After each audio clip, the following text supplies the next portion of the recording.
Envision is definitely a remarkable vision which has been brought to us as a beta by Chaos. Importing your Enscape project to Envision is as simple as it can be.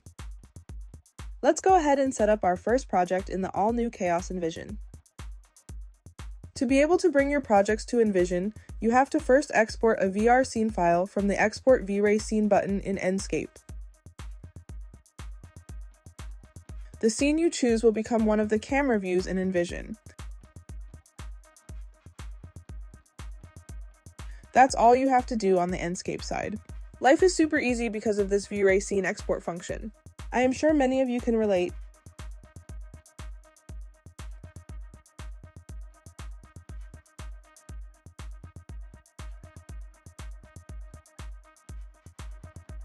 Now, the first time you open Envision, this is how it will look.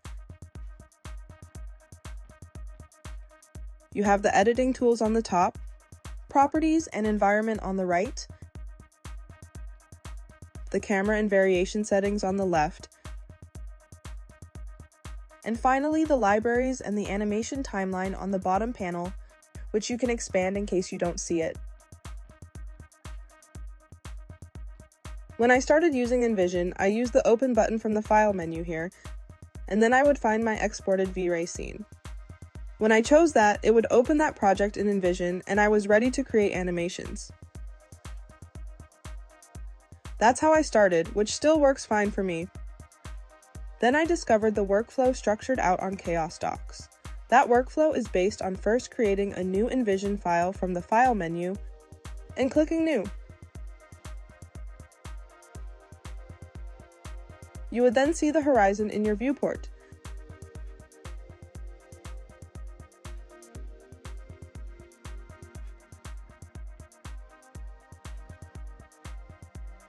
Then you have to import the V-Ray scene. When you go to import, there are two specific options, link and embed. The first option is to link a file. I will choose my key design and import it as a linked file.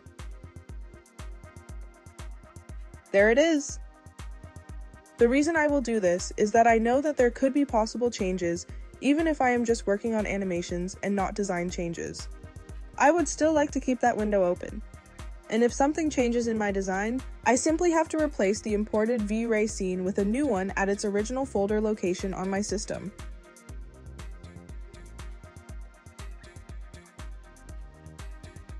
You can reload the linked file inside Envision and the changes will be applied. The awesome part is, all settings applied inside Envision will still remain active even if the design has changed. But we will learn more about this as we move on. The second option is to embed a file. This can be used for geometry that is permanent in a way and won't be needing changes in the future. This type of import brings in all the geometry directly inside Envision and is not linked externally. Any changes to the external V-Ray scene file won't affect your Envision project.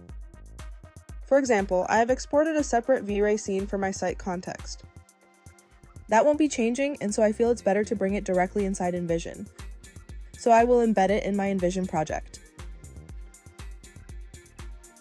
This is also one of the awesome features of Envision, that you can import multiple V-Ray scenes from the same or different projects and bring them all together into one. I love this feature. Another thing I noticed is that when I open the V-Ray scene directly through the File menu and use the Open option, that method also imports the scene as a linked file. Whenever you click on an imported scene and you see a source path, that of course means it is a linked file and not an embedded one. An alternative way to identify this is to look closely at the folder icons for both types of imports. You will notice a small difference.